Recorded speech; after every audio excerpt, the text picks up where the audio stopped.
Welcome to BIV Today, the daily business show from the journalists at Business in Vancouver. I'm Hayley Woodin. Yesterday on the show, we looked at the politics and priorities of President Biden and what they might mean for us here in Canada. Today, we hone in on trade and investment. I'm joined by Carlo Dade, director of the Trade and Investment Center at the Canada-U.S. Foundation. Carlo, great to have you back. Hey, Hayley, good to be back with you again. Are you expecting that we now see some normalcy or a return to normalcy in Canada-U.S. trade relations under President Biden? Oh, absolutely. And obviously, that's a good thing because normalcy means movement from extraordinary or unusual circumstances. And certainly, with the many adjectives that will be used about the Trump administration, extraordinary and unusual in the negative sense will certainly apply.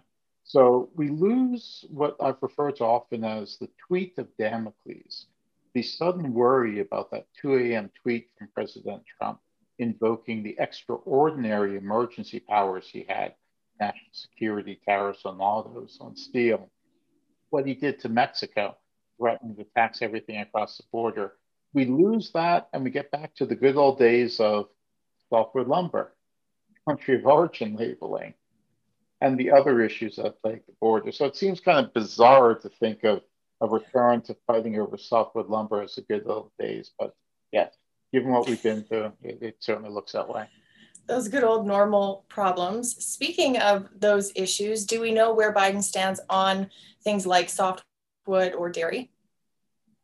No, we don't. But again, in the return to normalcy, I expect those to fall in the usual range of responses from a U.S. president. So these decisions are driven partially by economic concerns, partially by security concerns occasionally, but they're really driven by domestic politics. The same way the dairy policy, supply management in Canada is driven by domestic politics. We see the same thing in the US with softwood and also things like Keystone, which I argue was a decision based largely on domestic politics. So I expect the debates around domestic politics to confine Biden the same way they confined his predecessors.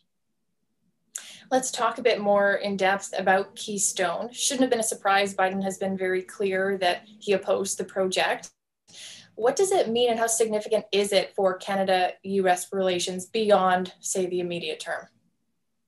Well, you're certainly right. It was clear. Steph Feldman, who was his director of policy during the campaign, not only said unequivocally that they were going to rescind it, she also made reference to doing it in the Roosevelt.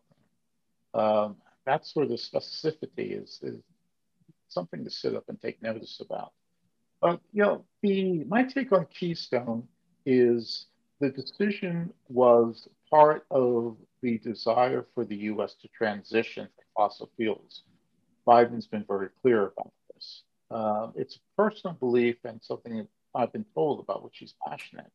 But this transition means cutting the rate of growth or cutting the growth of consumption of oil from places like the oil sands. It's not a rejection of taking oil from the oil sands, it's a rejection of increasing the amount that the US is taking. They want to tamp back the rate of growth. If you think about quitting smoking or quitting anything, there are two ways to do it. You can go cold turkey or you can gradually cut back. There's no way, shape, or form that the American public is ready to go cold turkey off of oil. Therefore, you're talking about transitioning, a gradual process. And indeed, I think Keystone signals this, the American seriousness about this. Cut the rate of growth, but it makes the current oil that they take from Canada all the more important. If you cut back this extra room from Canada, you certainly don't have room to cut back further and not challenge the lifestyle to which the American people have become accustomed and to threaten harm to the US economy. We are, in many ways, as you know, a divided nation when it comes to the oil sands and balancing economic development of oil and gas with environmental concerns. Biden now has what has been described as a very ambitious, even aggressive plan to address climate issues. What do you think that means for us here in Canada in terms of opportunities, but also maybe in terms of pivoting away from the way we've done things for so long? Well, I would actually argue that, the Canadians are in favor of or comfortable with responsible exploitation of natural resources.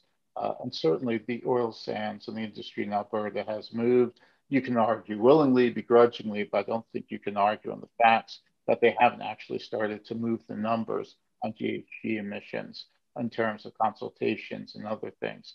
This isn't your grandfather's oil industry by any stretch of the imagination.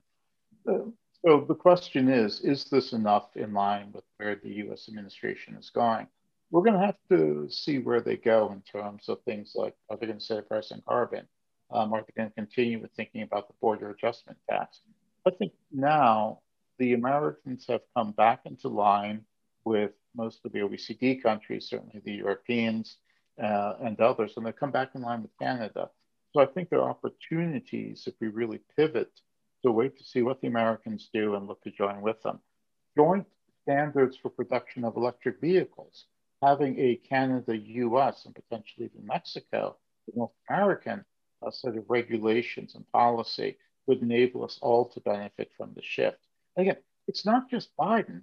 You had, if you go back to 2007 or so, you have the Western Climate Initiative with not just California, but states like Montana, British Columbia, Manitoba, Ontario, Arizona, joining together in a pact to reduce, to work on climate goals. And the Atlantic provinces and the New England governors have set common targets. So this working together on climate has actually been going on at the subnational, the state federal, or the state provincial level for a while. So I don't see this as that big a challenge for us. We've done it at the state provincial level, we've done it at the federal level, and certainly we can further align the Americans as they get serious about reducing GHGs and dealing with climate change. I know we have a fairly strong clean tech sector here in Canada. Are we in for some competition from neighbors to the south as the US spends more and invests more in climate change, climate energy related innovation? Certainly from the Americans, but also from the Chinese.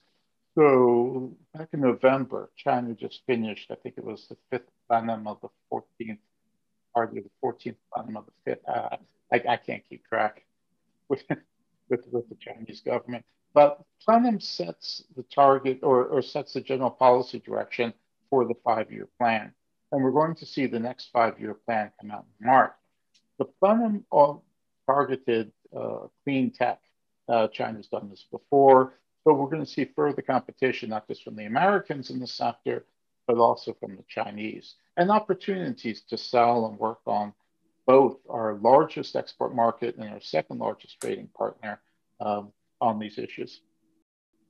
Speaking of China, we've discussed at length former President Trump's relationship with China that has been tumultuous over the last 4 years. What do we know about how President Biden might treat China differently? Well, everything we're seeing indicates a continuation. His nominee, I believe it was for Secretary of State, was being questioned in the Senate. And I think it was Lindsey Graham, the senator from South Carolina, the Republican, asked him if he was basically the question was more or less in agreement with Trump's position on China and taking a tougher stance on China. And the secretary designate gave a one-word answer: yes. Not a lot of nuance or going into details. So I think the hard line towards China will continue, which poses an interesting question for Canada. We cooperate with the US where our interests converge on security matters, things like dealing with Huawei. Uh, but where our interests diverge on the trade front, where we compete with the Americans, we really have to be upfront and clear about protecting Canadian interests. In China, that means protecting agricultural trade, amongst other things. You remember in the NAFTA negotiations, the Americans told us not to even dare think about, signing an agreement or negotiating with China. But what were the Americans doing while they told us that? They were negotiating their own agreement with China that they signed a couple months after NAFTA, and that really just bleeped over Canadian farmers. They shivved us in the back.